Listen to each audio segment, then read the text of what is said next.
নমস্কার বন্ধুরা, মাই হোমস কিচেনে সবাইকে স্বাগতম। আজকের পর্বে নিয়ে এসেছি দুর্দান্ত স্বাদের একদম নতুন একটা রেসিপি। ঘরে থাকা মাত্র কয়েকটা উপকরণ মানে চাল, আলু, ডিম এইসব দিয়ে আজকে তৈরি করে দেখাবো দুর্দান্ত স্বাদের একদম ইউনিক একটা রেসিপি।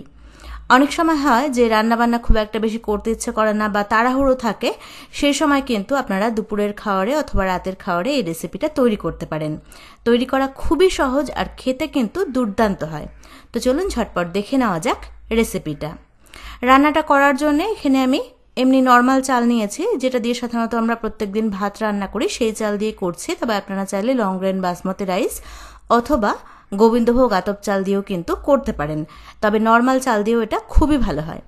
এবার এই চালটাকে খুব ভালো করে প্রথমে ধুয়ে নিতে হবে, মানে জলটাকে পাল্টে পাল্টে অন্ততপক্ষে 3 থেকে 4 বার চালটাকে আমি একদম পরিষ্কার করে, মানে যতক্ষণ একদম পরিষ্কার জল বেরিয়েছে ততক্ষণ পর্যন্ত কিন্তু ধুয়ে নিয়েছি। এটা ঝরঝরে রান্না করার, ঝরঝরে ভাত রান্না করার খুবই ইম্পর্ট্যান্ট একটা ট্রিক্স। তো অবশ্যই করে চালটাকে খুব ভালো করে মানে একদম পরিষ্কার করে ধুয়ে নিতে হবে। আর এখানে দুটো বড় সাইজের আলু আমি ডুমো করে কেটে নিয়েছি আর 3টে ডিম সেদ্ধ করে নিয়েছি। ডিমটাকে একটুখানি কাট লাগিয়ে নিচ্ছি, এতে করে কিন্তু ভাজার সময় ডিমটা ফেটে যায় না। এবার এর মধ্যে সামান্য পরিমাণে মানে 1/4 টিস্পুন করে হলুদ আর লঙ্কার গুঁড়ো মেখে নিচ্ছি। নুন কিন্তু দিচ্ছি না, নুন দিয়ে দিলে জল ছেড়ে দেবে আর তখন ভাজতে কিন্তু অসুবিধা হবে, এগুলো ভাজার সময় খুব ফাটবে। তো নুন ছাড়াই একটুখানি লঙ্কার গুঁড়ো আর হলুদ দিয়ে আলু আর ডিমটাকে আমি ভালো করে মেখে নিয়েছি। এবার রান্নায় চলে এসেছি। রান্নাটা আমরা করব সর্ষের তেল দিয়ে। এখানে কড়াইতে 3 টেবিল চামচ সর্ষের তেল ভালো করে গরম করে নিয়ে এখানে দিয়ে দিলাম 1/2 টিস্পুন নুন। এবার আলুটাকে প্রথমে একটু লাল লাল করে ভেজে নিচ্ছি।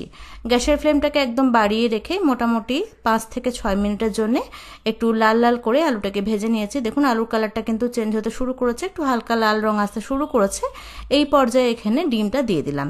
এবার ডিমটাকে দিয়েও আরও মিনিট 2-এর জন্য একটুখানি ভেজে নিচ্ছি। তবে ডিমটাকে কিন্তু আমি খুব বেশি কড়া করে ভাজবো না, কারণ খুব বেশি কড়া করে ভাজলে আমার ডিম ভালো লাগে না, সেজন্য আমি ডিমটাকে খুব বেশি লাল করে ভাজিনি।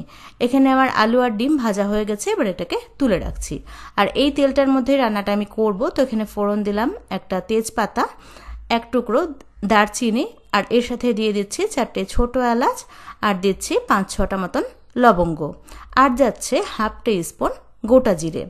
এবার গ্যাসের ফ্লেমটাকে একদম কমিয়ে রেখে ফোড়নটাকে 15 থেকে 20 সেকেন্ড একটু নাড়াচাড়া করে নিতে হবে।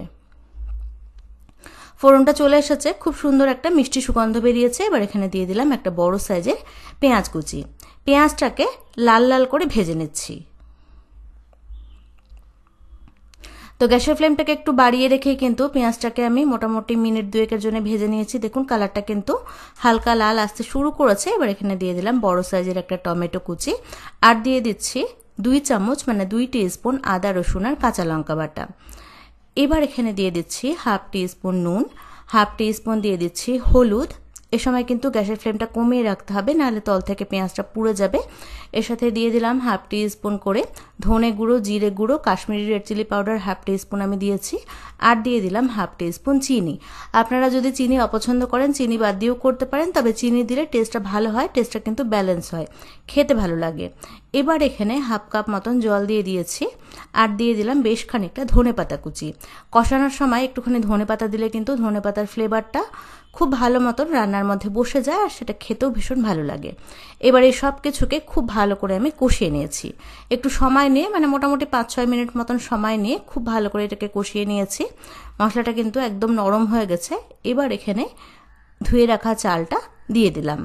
চালটাকে কিন্তু জলে ভিজিয়ে রাখার কোনোই প্রয়োজন নেই, একটু আগে ধুয়ে রাখলেই জলটা সোক করে চালটা একদম ঝরঝরে হয়ে যায় আর বেশ অনেকটা কিন্তু নরম হয়ে যায়।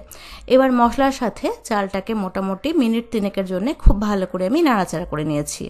এতে করে পোলাওটা ঝরঝরে হয় আর খেতেও ভালো হয়। তো চালটা এখানে আমার ভাজা হয়ে গেছে, একটু হালকা করে চালটাকে আমি ভেজে নিয়েছি। এবার এখানে দিয়ে দিচ্ছি জল। দেখুন ঠিক যেই কাপটা দিয়ে মেপে আমি চাল নিয়েছিলাম, আমি 2 কাপ চাল নিয়েছিলাম, তো 2 কাপ চালের জন্য দিচ্ছি 4 কাপ জল। আপনারাও এই রেশিওটা একটুখানি মাথায় রাখবেন, যতটা পরিমাণে চাল নেবেন ঠিক তার ডবল পরিমাণে জল দিতে হবে। জলটা যদি সঠিক না হয় তাহলে কিন্তু কোনোভাবে এটা ঝরঝরে হবে না। তো জলটা কিন্তু একটু ঠিকঠাক করে মেপেই দিতে হবে। তো জলটাকে ভালো করে মিশিয়ে নিয়ে এখানে 4টে কাঁচা লঙ্কা চেরা দিয়ে দিয়েছি আর দিয়ে দিলাম স্বাদ মতো নুন। এই সময় নুনটা একটু চড়া রাখতে হবে, মানে এই সময় যদি জলের টেস্টটা একটু বেশি নোনতে হয় তাহলে কিন্তু যখন রান্নাটা হয়ে যাবে নুনের পরিমাণটা একদম ঠিকঠাক হবে। আর এই সময় যদি দেখা যায় জলের মধ্যে নুনের টেস্টটা ঠিকঠাক রয়েছে তখন কিন্তু রান্নাটা হয়ে যাওয়ার পরে নুনটা কিন্তু কমে যাবে, তো সেই দিকটা আমাদের লক্ষ্য রাখতে হবে। নুনটা এই সময় একটু চড়া রাখতে হবে। এবার ভেজে রাখা আলুটা এর মধ্যে দিয়ে দিয়েছি আর দিয়ে দিলাম বেশ খানিকটা ধনেপাতা কুচি। ধনেপাতার ফ্লেভারটা কিন্তু এই রান্নাতে খুবই ভালো লাগে। এবার সব কিছুকে খুব ভালো করে একসাথে মিশিয়ে নিয়ে গ্যাসের ফ্লেমটাকে একটু মিডিয়াম হাইতে দিয়ে এটাকে আমি ঢেকে দিচ্ছি 10 মিনিটের জন্যে। ঠিক 10 মিনিট পরে ফিরে এসেছি। দেখুন জলটা কিন্তু বেশ অনেকটাই টেনে এসেছে, তবে চালটা সেদ্ধ হয়নি, এখনও অল্প একটু জল আছে, এর মধ্যে আর জল দেওয়ার কোনোই প্রয়োজন নেই। এবার এর মধ্যে দিয়ে দিচ্ছি 1 টিস্পুন গরম মশলার গুঁড়ো, 1 টিস্পুন দিয়ে দিচ্ছি ঘি। ঘিয়ের পরিমাণটা আপনারা এর থেকে বেশিও দিতে পারেন, আমি এখানে 1 টিস্পুন দিলাম। আর ভেজে রাখা ডিমটা এখানে দিয়ে দিলাম। ডিমটা যদি একদম প্রথমে দিয়ে দিতাম, মানে আলুর সাথে যদি ডিমটা দিয়ে দিতাম তাহলে কিন্তু ডিমটা অনেক বেশি নরম হয়ে যেত, সেটা খেতে খুব একটা ভালো লাগতো না। তো আলু আর চাল যখন একটু সেদ্ধ হয়ে যাবে, মানে 50% মতন সেদ্ধ হয়ে যাবে, তখন আমি ডিমটা দিলাম। এতে করে ডিমটাও খুব বেশি একটা নরম হবে না আর খেতেও ভালো লাগবে। এবার সব কিছুকে খুব আলতো হাতে একসাথে ভালো করে মিশিয়ে নিয়ে উপরটাকে এরকমভাবে একটুখানি লেবেল করে এটাকে আমি ঢেকে দেবো আঁচটাকে একদম কম করে 10 মিনিটের জন্যে। এরই মধ্যে কিন্তু চালটাও খুব ভালো করে সেদ্ধ হয়ে যাবে আর আলুটাও সেদ্ধ হয়ে যাবে আর একদম ঝরঝরে ভাতটা কিন্তু রেডি হয়ে যাবে। তো ঠিক 10 মিনিট একদম কম আঁচে রেখে আমি রান্না করেছি, মানে টোটাল 20 মিনিট এখানে রান্না করেছি। প্রথম 10 মিনিট মিডিয়াম আঁচে রেখে এটাকে রান্না করেছিলাম আর পরবর্তী 10 মিনিট কিন্তু একদম লো আঁচে রেখে এটাকে রান্না করেছি। একটা আলু দেখিয়ে দিলাম, দেখুন আলুটা কত ভালো করে সেদ্ধ হয়েছে আর চালটা দেখুন একদম ঝরঝরে হয়েছে আর একদম পারফেক্টভাবে কিন্তু সেদ্ধ হয়েছে।